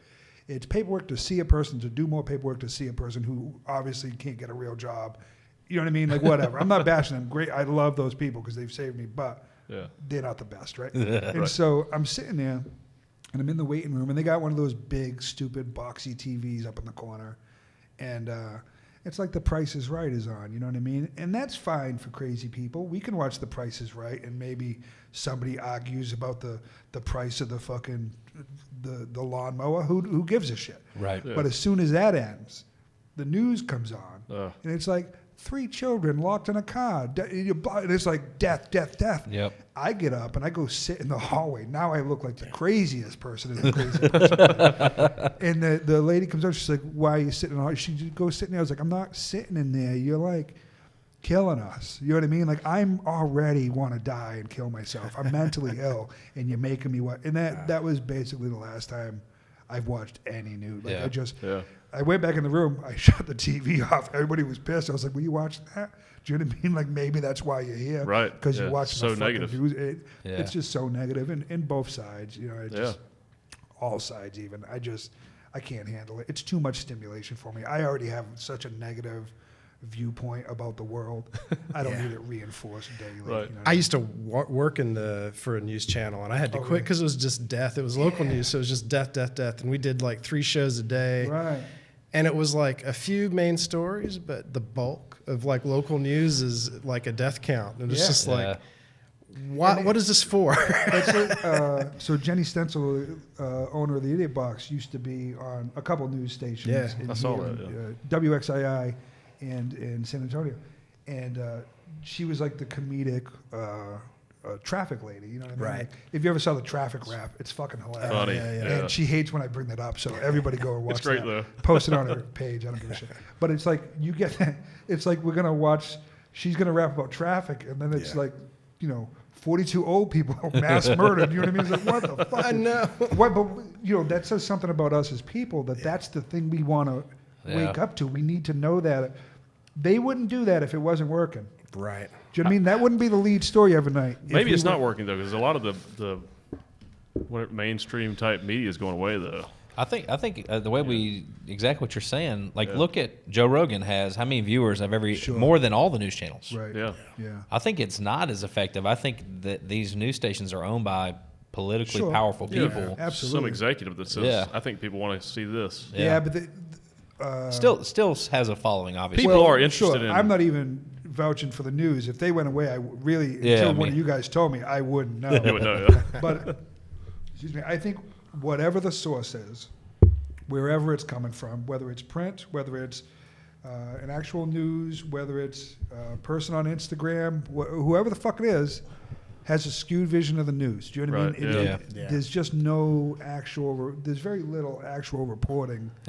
Going on. Yeah, that's why I like to read studies, because it's just a study. It's Numbers, a document saying this is what we did. Even those, I don't trust them. I just don't well, trust them. You have to look at the collection of studies, to make sure they all you got to hope you get a reliable, similar conclusions. People who are doing reliable sources and shit. Yeah. So we were talking earlier about this stuff, and did I think maybe we were overkill? You were saying maybe. Yeah. So I was going to say something about that. So here's the thing. Being obese, and don't quote me on the number, but something like 670,000 people died last year related to obesity. Okay. Add heart disease, it's over 1 million, right? Add smoking by itself. 500,000 people, okay? So what I'm getting at is the government doesn't tell me that I can't go get in an airplane. Right. But if I go get an airplane, statistically, especially a private airplane, my chances of death are higher. Right, sure. A consequence to life is death. Mm-hmm. The government doesn't restrict these activities. If I get in my car, again, right? Yeah. So I guess my problem is the government is restricting my freedoms, right? That's the issue. With the COVID thing? Yeah, like what's going on? Like that's the problem. Like if I want to take the chance and I want to go out and I want to interact with people and I want to do things, that should be my choice, right? Yeah. If you don't want to go out and you don't want to interact, then that's fine. Stay home. Well, I think where the government fits in this is it's too much. The government's role is to protect our rights. Well, the problem and if you potentially could have this virus and you go out in public, you could give it to someone else, and that's where you could cross into someone else's rights. So that's where the problem is. So having some type of facial protection or something in public areas, would make sense. The problem is on both sides. It's we have to trust people to be mindful and considerate, which as a species and more specifically as a nation, we struggle really with this. Our best. And the government on the other side is supposed to protect us, which has a long list of not doing it. The government basically is like, Neil, if every day I wake up and I smack you in the mouth, and then one day I'm like, hey, let me protect you. You know what I mean? You might not trust me to do that. So the whole that's why the whole thing's fucked. That's why I get so. It's part of the reason I get so fucking depressed. Politically, I don't give a shit. I don't tell anybody. I don't really talk about it because it's so fucking much for me. Right. It's insane. But I got off of social media 4 years ago, right after the last election. And everybody assumes it's because Trump got elected. Maybe it is. It's mostly because of the discourse that was going on. Right. It's the way that people are talking to each other. I can't handle crazy. it. I have a physical reaction to it. I can't even deal with this Michael Jordan, LeBron shit that's going. Like everybody talking about who's the greatest of all time. I can't even. And look, I have an opinion on that, but I can't handle the way people are talking to each other about it. Right. I just so don't, upset. I can agree. I can agree or disagree with an intelligent statement, and we can have a conversation about it. But when dumb people enter the conversation, I can't be around it. You know what I mean? And it's the same thing with politics. It's really the same for me. It's the same thing with everything. I don't. I like discussion. I like conversation, but I can't handle. It's weird. I posted. Did you see that post I made recently? It was like a satirical post about that Plandemic documentary, that conspiracy theory thing. Probably. I'm not online that much, so it depends on where you put it. It was just this funny satirical post I made, and it got so much attention from people that were really just die-hard conspiracy theorist people. Yeah. And they went nuts on this post. I'm like, hey, guys, it's just a joke. It's not that serious. It had a rainbow come out of a unicorn's ass. It was definitely a joke. People are so stupid. It was so funny. It was funny. That's all I did on social media for a very long time, was just stir the pot and be an asshole and try to be funny and make jokes and see who I can get to take things too seriously. And but then it just gets to be too much. Yeah. To me, it's like I definitely, as a comedian, lost work because I'm not on social media, but it was worth it to not be on there and have those conversations. Yeah, you should hire someone to do it. I would love to. Help you do it, but to hire somebody, there has to be money involved. Well, once you get back to performing, once you get to the next level. Well, that's the thing too. Is that now I think like whatever level I was about to hit, and I really do truly believe I was about to hit on another level. I think it's just pushed back now. Maybe you had a lot of people. So think about any major athlete, right? That's going to go major leagues, right? Pro. Yeah. In elementary school and middle school, they're telling you the chances you succeed are virtually none. Sure. In high school, the chances you succeed are mostly none. You get to college ball, the chances you succeed are most people will quit without ever even attempting to try out. Sure.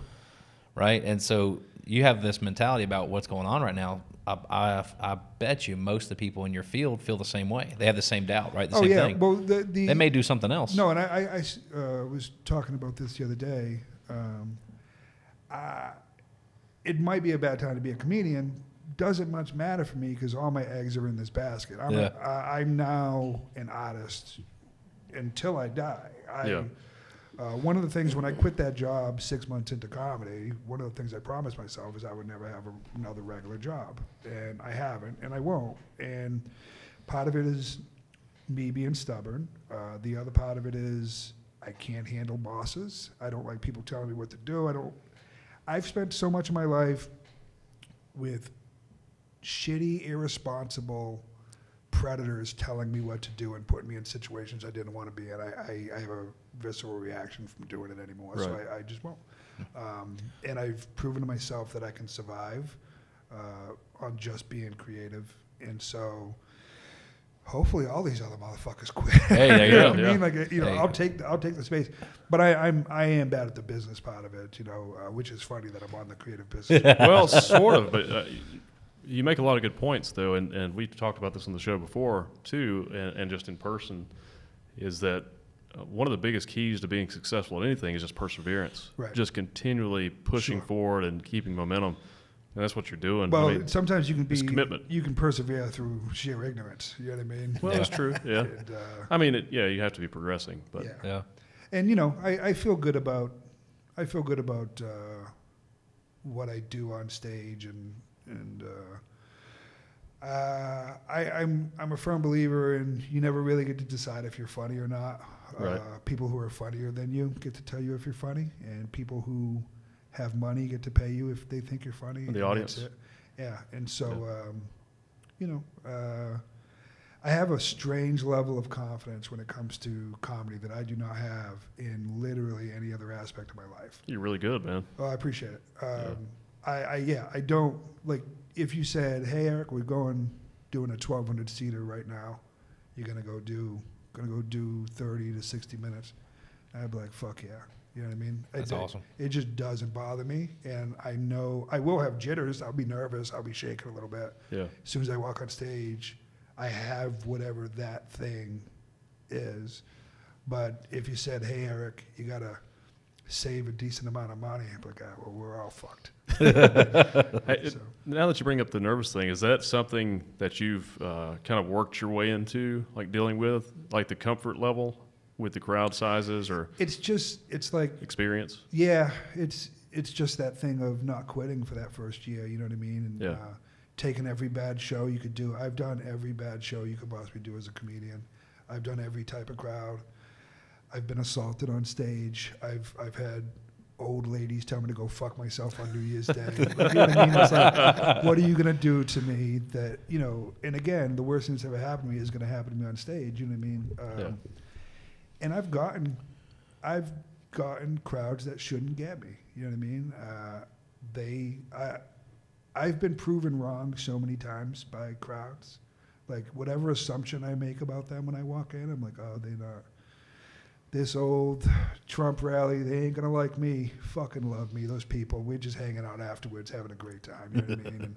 That's funny. And so I can get along with every audience, and I think I can make what I talk about relatable to most people. And I really focus on not chopping audiences up. I think if you asked most people in North Carolina who the dirtiest comics in North Carolina are, I think I'd be on everybody's list. And the fact of the matter is, I'm not dirty. Yeah, we've talked about this before. Yeah. I can work clean. I'm one of the only comics who can work really long, clean sets in the state. And you're not offensive either. It's all mostly It's dumb. self-deprecating. Sometimes everything I do is self-deprecating. Nobody else is the butt of my jokes. Sometimes it might be gross. I'm going to talk about pooping. You know what I mean? Poops. It's always funny, though. Yeah, I think so. Well, so now it's funny. Sometimes I do jokes out of spite. Now I have like a 12-minute. I would just go crazy for 12 minutes talking about shit in my pants. And it started because when that Alabama abortion stuff happened, everybody was coming to the open mics talking about it. And I was like, look, you're all stupid. None of you have great opinions on this. Leave it to smarter people. Nobody's coming to the open mic to make a political decision. Just stick to what's funny. Stick to fucking dick and fart jokes. And so I just started making shit noises into the mic. And I just did that for 2 minutes, and everybody starts laughing. And then every week I'm coming in with I would just do it. And it got funny, and then I just started talking about shit that's happened to me. Pun intended there. I just started talking about that. And it's funny, you know what I mean? And I've done that in front of crowds of people with ties and dresses on. They're wearing gowns, and I'm talking about shit in my pants, and they're dying laughing. You know what I mean? It's because everybody's shit themselves a little bit. Oh, yeah. Of course. I mean? Yeah. So We were talking about this yesterday, I think. Was it yesterday? Yeah. 2 days ago? yeah. So I think it's like, It's a human experience. Yeah. Yeah. So as far as the nerves thing, I also, I try not to chop my audiences up in any sections. The only thing I do, I tell a joke about this one set that happened when I made a Trump joke. And it's like, if you listen to the joke's not about Donald Trump. The joke's about me. You know what I mean? Yeah. But someone who wants to be offended will hear the word. And it's one of the only things and it's just because I get a giggle out of it. That is the only reason I tell it. But every other joke, literally, I don't. So there were comics who told jokes, and they're like, white women this, black women that. I'm like, does it need to be a white woman? Like, think about it. Does it need to be? Does this person, this joke need to be black? If they don't need to be that thing, can they just be people? Right. Then everyone can laugh at the joke. Mm-hmm. If I sit there and I say, white women be dancing like this, and then if you're a white woman who actually dances like that, or you know a white woman who actually dances like that, you might not enjoy this joke. Now I just chopped this audience up into a smaller size of pie. You know what I mean? And so I just try not to chop anybody out. And also, every joke I tell is about me. Like, it's always, it's I'm fucked up in this way. Do you also do this? You know what I mean? Yeah. If you do, then let's go. And if you don't, let me tell you something about that weird friend you got. You know what I mean? Yeah. Like, and then when I do the mental illness stuff, if I talk about anything really serious, I'm trying to, if you have that going on, let's relate about it and get a giggle out of it so that we're not doing it for nothing. And if you don't understand it, maybe I can give you some insight on how to handle someone who does have it and realize that there is a way you can talk about it where it's not just death all the time. You know what I mean? Right, yeah. So, That's true. But at the same time, it's silly when people get offended at comedy shows because it's a comedy show. It's jokes. And you know, sure, some comics say things that are just maybe they didn't mean it that way or they didn't think about how they wrote I do it all it. the time. I have a disease. I mean, I've said some stuff before. I was like, that came out really wrong. I mean, I'll say a wrong thing on purpose. Like I just to see how they react. Like I like a giggle. You know what I mean? Yeah. But it still though, like if I see a comic say something that I don't agree with, but it's funny, I'm still gonna laugh because it's funny. You know what I mean? Like, I'm fine with people being offended. I'm fine with it. I used to really hate it. I'm just hard to offend. Sure. Me too. Yeah. But the way I look at it is, if you offended somebody, if somebody gets offended for no reason, it's like, go fuck yourself. But also, they paid their money and they came out. They have that right to be offended if they want to. Yeah. We just don't have to agree with it. And Now, don't talk the about it out problem loud. is, how does it go on after that? Yeah. How are we handling it? This one lady, the old lady who told me to go fuck myself. I think about her almost every day. I've been making jokes about since this started. I'm like, maybe she's one of the people it took. And I was doing this New Year's Eve set, and I started talking about this guy who took off his leg and threw it at me at a set in Pittsburgh. Wow. And because I told the Trump joke, it's so stupid, and he throws the leg at me and I dodge it and I let it hit the ground and I keep backing it. I put the leg onto my arm. That's funny. Like I just fucking you got it. I didn't realize you had the leg. That's So he threw it at me, so I'm like, it's mine now. You know what I mean? I just kept going on with the thing. Anyways, I tell this joke at the New Year's show, and it has nothing. This guy's a veteran, but it has nothing to do with the fucking joke. I was never like, hey, fuck veterans. Nothing like that, excuse me. And she got so offended. She's like, my husband's a veteran. She's so old, And she's like, my husband's a veteran. And you can go fuck yourself. You know what I mean? I was like, I'm very sorry you're offended. It's not what I meant. I think if you would have listened, you would have heard it otherwise. She couldn't hear very well. Yeah, and she motherfucked me the whole time until I was like, well, I hope you die. I don't know what to tell you. But she got offended, and I hated that she got offended because I wasn't trying to offend her or her husband. They're probably fine people, you know what I mean? Yeah. But it's like, what are you going to do? Maybe not. Yeah, who knows? That's fucking hilarious. At least you didn't do what I did on my last my flight to New York. What's that? So my wife's 2 rows in front of me, right? The row and directly in front of me is 2 older ladies, and we've got 3 kids, so you can't fit in one row. So we're kind of divide and conquer. And she would turn around and look back at me with just to check, right? Yeah. And I'd be like, oh, everything's fine. We were, and so the 2 older ladies are in there. They were complaining about our kids. Our kids, I mean, everybody says this, but my kids are really well behaved. Yeah. So for now. And it turned into this. They were making these 2 old ladies, literally. I mean, probably every bit 70s, 80s, every bit of that. They were bickering the whole time. We could hear their conversation. They were talking about our kids, like the whole flight. Plus, their ears are popped. Oh yeah. And so my wife starts to turn around. She's like, "I've had enough." It went on and on and on. And I'm hearing my wife and these 2 old ladies go at it for like 20 minutes. And I'm like, I'm sitting back there just trying to be quiet. Yeah. Right. I finally I was like, look.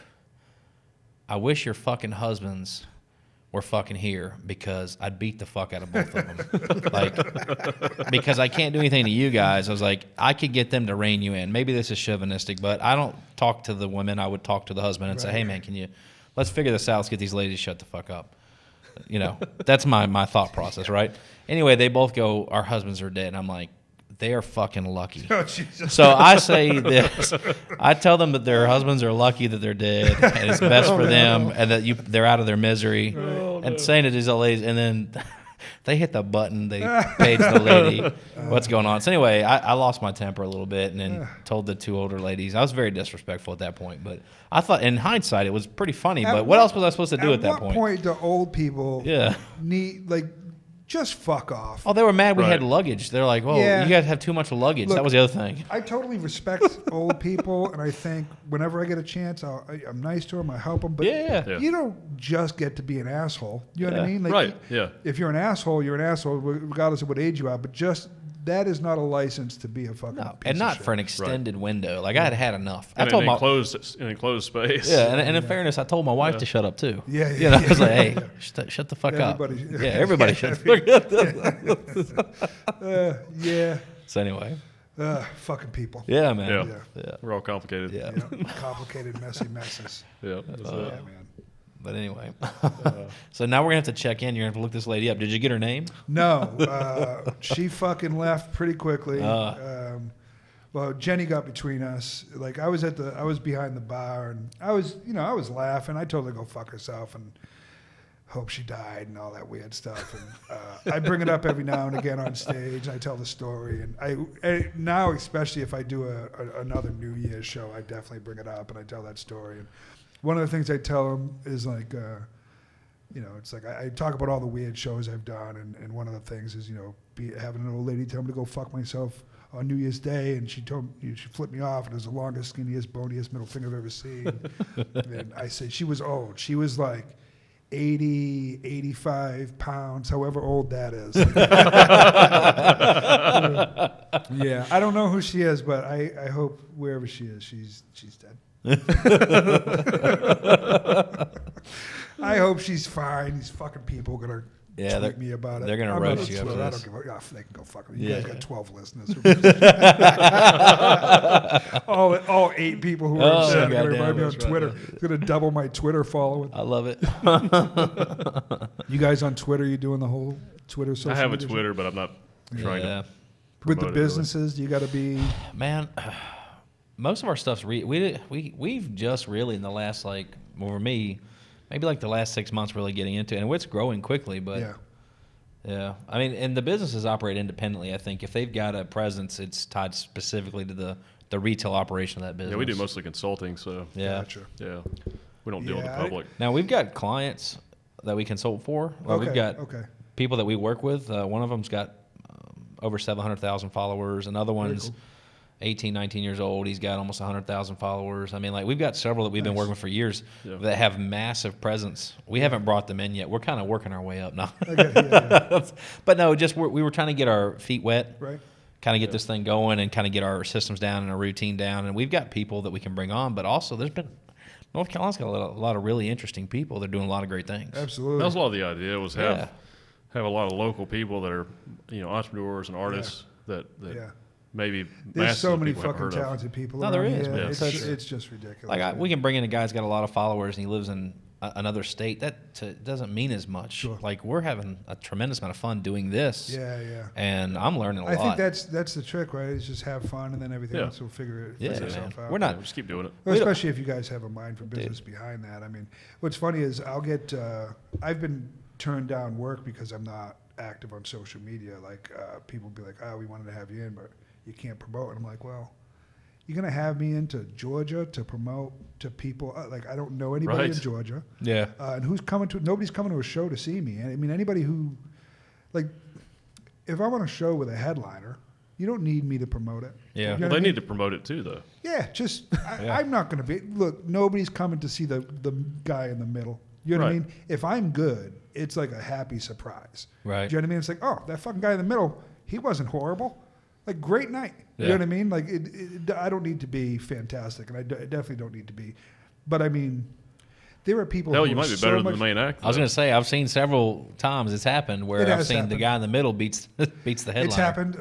So one of the things I like doing is after a show, if the headliner has merch, are they going to go meet people? I go stand by them to make sure, that nobody gets out of fucking hand, or if they need something, I'm right there with them, or help them sell their merch, whatever.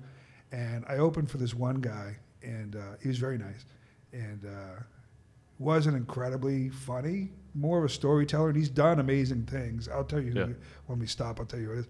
But I go and I stand next to him after the show, and he's selling his books and his T-shirts and whatever. And everybody who walked up was like, "Hey man, you were so much better than that guy.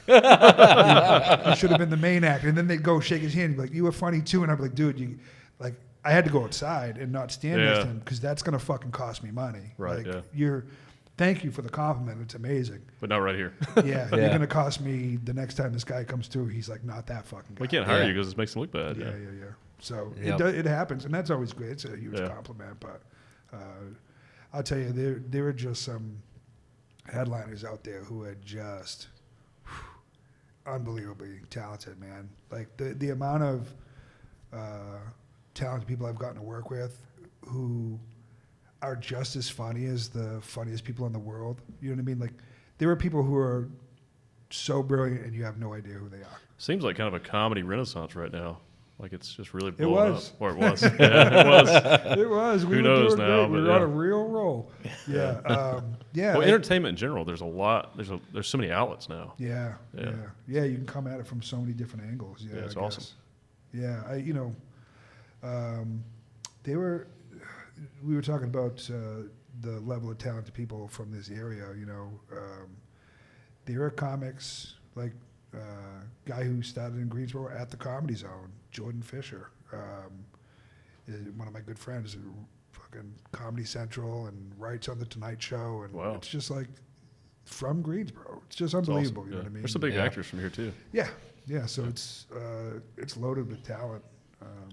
Some of the funniest people, but then some of the funniest people you're ever going to meet you're never going to see on TV. Yeah, that's true. And my comedy doesn't translate to video, so it's really difficult, especially with this. If comedy starts up the way it was, it's going to be really difficult to get more work. I was doing fine on recommendations, and now I think it's going to be more difficult. It's going to be more press kits and shit like that. I've seen too recently where some of these really talented people, and I'm not saying they're not talented, but some of these people that are the face of things aren't the ones writing the material. Oh, sure, that happens. That's common. Yeah. And there's some really talented people. You got to have both sides of it, but there's some really talented people writing that material. Absolutely. And then you get the guys that are performing it, but it makes you wonder, and you go, wait a second, I didn't think about this. Because I've seen some really funny late night people that have tried to do this film from home, their own thing during this quarantine, for sure. and they've bombed. Absolutely. And I'm like, man, they don't have their crews writing for them. They don't have the set. It They doesn't don't really have work. things. You've done comedy for a little bit, so you know how difficult it is to write material. Imagine having to write a new 5 minutes every night, 5 nights a week. It's nuts. So you can't do it without you have to have a team. crew. Yeah. But those, Kimmel and all these guys, they're super talented performers, and if they were just doing the bare minimum, I'm sure they'd be great at it. You need a crew to do that stuff. Excuse me. There are people who are tremendous performers and shitty writers. Excuse me. And why am I fucking burping so much? I had a steak and cheese last night. I didn't fucking taste it. Your mic's going to smell like an Italian restaurant. And then there are people who, can perform and can't write, vice versa. It just happens. And then there's people who can do both. And then there's people who can't do fucking either and still succeed. That blows my fucking mind. What are you going to do? Yeah. That may be nepotism or just relationships, I guess. I think it's so strange. But there's an audience for literally everything. Right. Yeah, that's I true. mean? Yeah. So I try not to be too judgmental, and even though I just said that thing, but I've seen people who don't float my boat at all, but it's still good. I mean, just because I don't like a specific type of music doesn't mean it's not good for somebody. Yeah. You know what I mean? It's got to be somebody to do a lot of corporate gigs and stuff. Yeah, I'll tell you what, corporate is pays the best. I'm sure. When I first started, Steve Lesser, the other owner of the Idiot Box, used to tell me, you can write clean. You can do all your stuff clean. I was like, get the fuck out of here. It's not how I talk. It's not how I want to write. And what I learned was if I write clean, I can dirty it up later. And if I write dirty, it's harder to clean it up.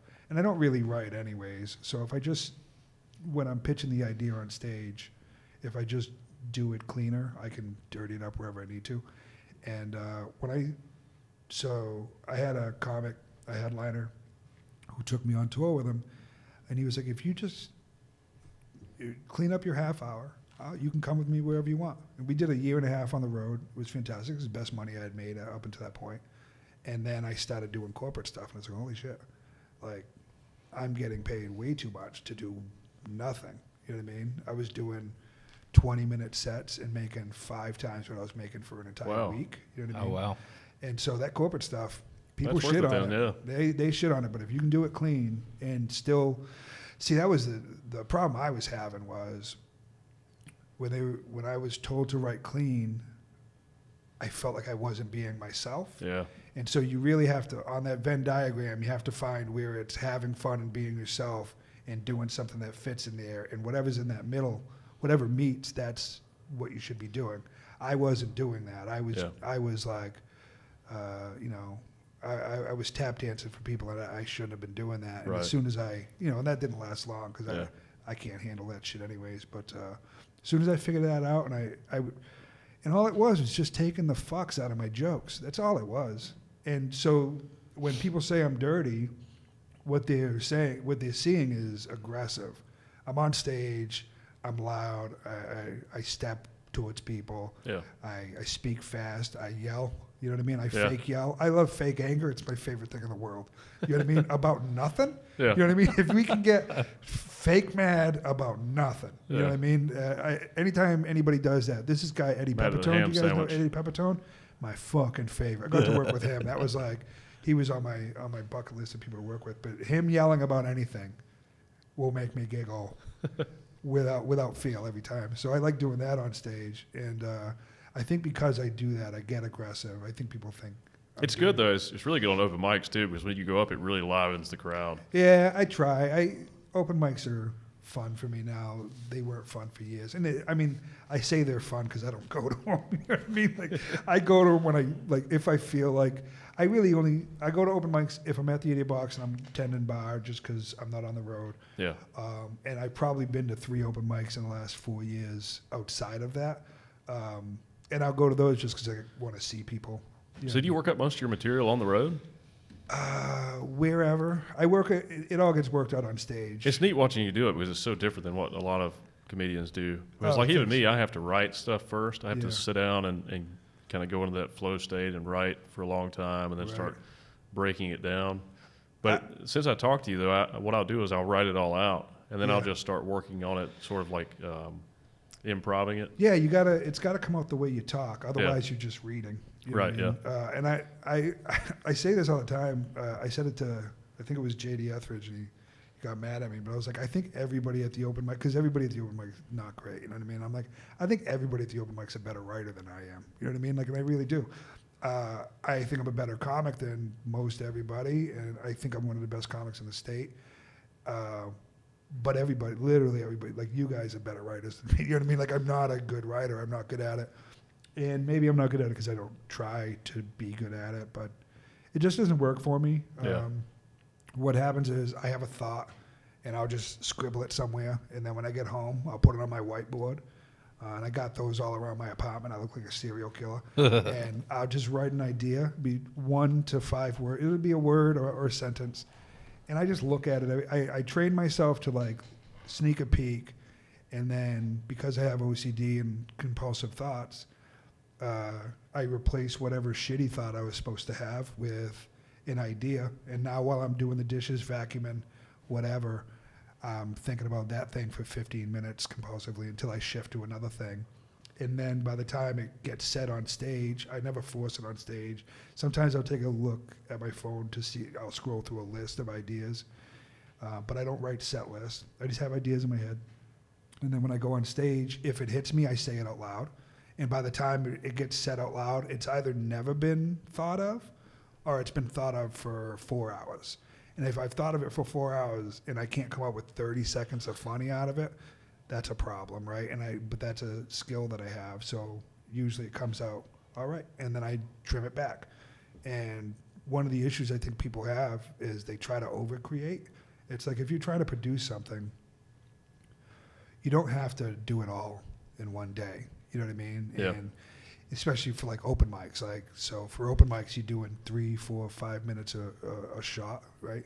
And so everybody thinks, well, it's the same people every week, and it's the same da-da-da. I got to write a new 3, 4, 5 minutes. I'm like, no, you really don't. Write a new 30 seconds. If you write a new 30 seconds every week, at the end of the year, you have 26 minutes. It's almost a half hour, which is impossible. If you have a half hour at the end of the year, you're really fucking crushing it. Yeah. And, you know, the new batch of comedians in the last 10 years doing a new hour every year is, it shouldn't be happening. You know what I mean? And some of it's bad and some of it's great.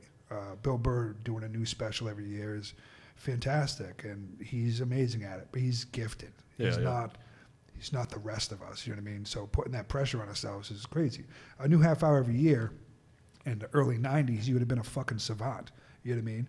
Yeah. So for you to say you got to write a new 4 minutes 52 times a week is insane, you know? So if you write that 30 seconds, that's what I tell everybody, just get one new laugh every time you go on stage.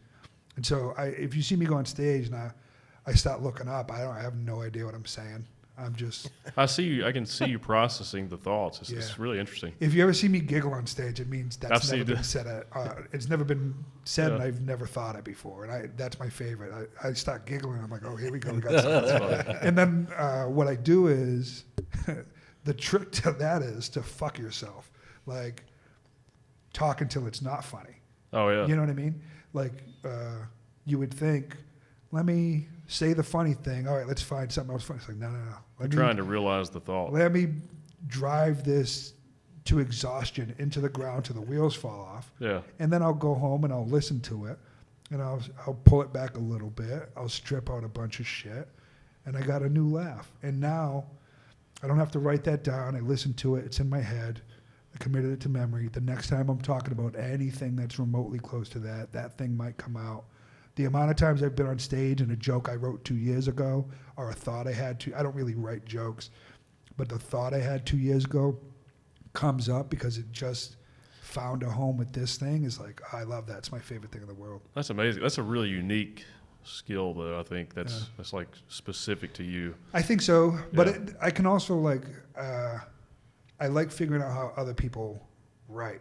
Yeah. You know? Like for me, writing is like the easy part, like the enjoyable part. Like I'll have the ideas, like the premise, and I'll constantly put notes in my phone for new premises that I'll have during the day, like I have a funny thought or something.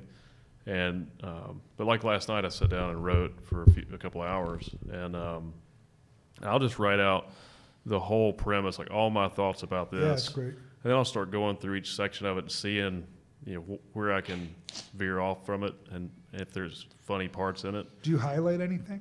I don't. Use a highlighter. Go through it and see if anything makes you giggle, highlight it. I separate the things. Right. So like if it's something I feel like it's a funny thing, I'll separate it and sort of highlighting it. It's you know what worked for me, like helped me like a crazy amount, and now I kind of do it mentally, but when I was first started doing it as a physical, it happened on accident, is I like notebooks, but I'm not a big fan of having my shit on different pages. My writing is shit too, so I type. Right, yeah.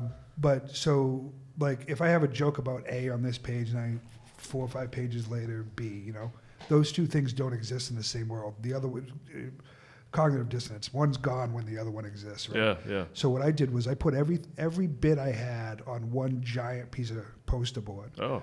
And then I took every bit off of that, and I started making categories on another poster board. So if a joke was about my family, it just went family. If it was about shit in my pants, it goes here, whatever, right?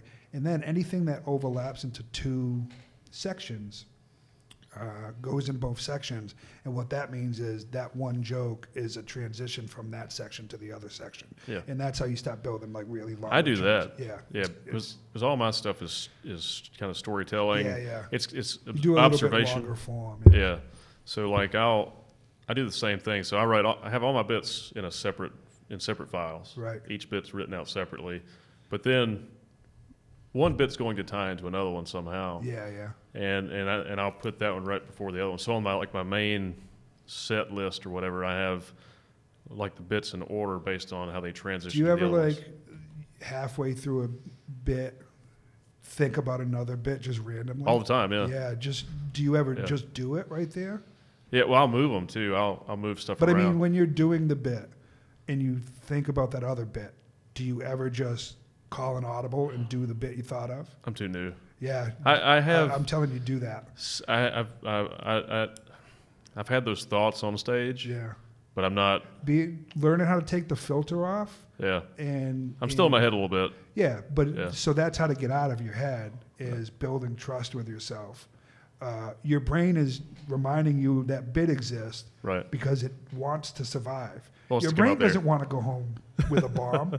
Your brain does not want to Yeah. go home and overthink this. Believe me, your brain wants to go home, jerk off, and have a fun night. You know what I mean? It doesn't want to be sad that night. So if the brain thinks of that thing, it wants you to do that bit because it's probably the right thing to do right there. You know what I mean? Yeah. So the best thing you do is like trust yourself and just like think about it. Realize, oh, this is fun that I had this thought that I'm to this level where I'm computing, Yeah. and then just fucking the easiest way to get into it. Just go about doing it. Even if you got to cut the bit you're in off, cut it off. But if you can transition it, it's just that when that stuff starts happening, it's just fucking really fun, man. I remember the first couple times I went up, I couldn't even see the audience. Yeah, Like I didn't even know what was happening in the room. It was just like the nerves were just overwhelming. for sure. And it's then not natural. yeah, but then after several times, it's like, oh, okay, I can actually interact with these people and see what they're doing and actually pay attention to stuff that's Sure. happening while I'm doing my Reading the my room is bit. important. Yeah, I Which mean, is I could interesting. have done my first 3 years without a crowd. I wasn't paying attention to them at all. You know what I mean? Like the first year, I was really nervous with it. I mean, I think less nervous than most people, but still for me nervous. Yeah. And then I got into looking at people's heads, the top of people's heads, and that was tricking myself. Like it was like a pretend eye contact. Yeah. And then I started actually making eye contact. And then I got really comfortable where it's like I think the eye contact helps. it for sure does. You can see who's really digging what you're doing. Mm-hmm. Like Yeah, until you find the one person who hates you. or they're like, yeah, they're stink eye on you. Yeah. And then you're just fascinated. Like, why does that? What did I say that person doesn't like? I'm Yeah. up here killing. I'm doing my job. Why are they not doing their job? You know. And then you think about it for 4 years. You know what I mean? This happens. That's funny. Yeah. No, it's comedy's fucking. I don't know. I wish everything was comedy, but life's a fucking nightmare. Yeah, life's kind of comedy in some ways. Yeah. Yeah. Well, dude, it was awesome having you on. Do you want to tell anyone how they can find you on social media No. or no?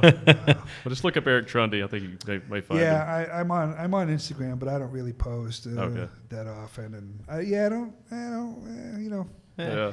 if you see somebody else post a show that I'm on, There come you go. say hi. That's Follow the idiot box. yeah. Don't shake my hand, but come say hi. Yeah, right. When this is all over, if there's a shake hands. I just don't be offended if I squirt the fucking. When you beer kill out. it, Yeah. you need to hire a professional handshaker for you. He's going to There stand you next go. to you and he'll shake the hands. Yeah. Oh, it's Maybe very I could nice do to like meet you. one of those improv games where they stick your arms through Yeah. under my arm. I'll put my hands back and just have a hand come out. Yeah. And you should mess with people. One hand can be like a woman's hand. The other hand can be like a man's hand. Yeah. Well, that's I have a black eye on one side. Yeah. That'd be hilarious.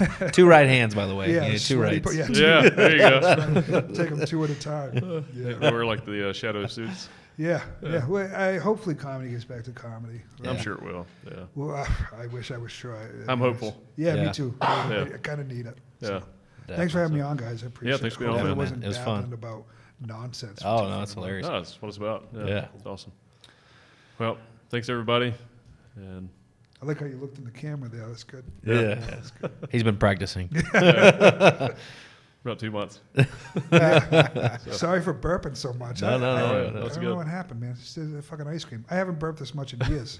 You know what's crazy is I get on here and I feel like in my entire life, I don't burp and belch but while I'm in here for this Yeah. hour and a half, 2 hours, 3 hours, I do this constantly. Oh, yeah. Like, what the fuck is going on over here? Like, Maybe it's like the chairs are too comfortable. Oh, they're Maybe you gotta- comfortable, Maybe yeah. you got to fucking roughen it up in here. You know what I Hey. He mean? picked the chairs. I picked. so- I always take credit every episode I get an Chairs are nice, opportunity.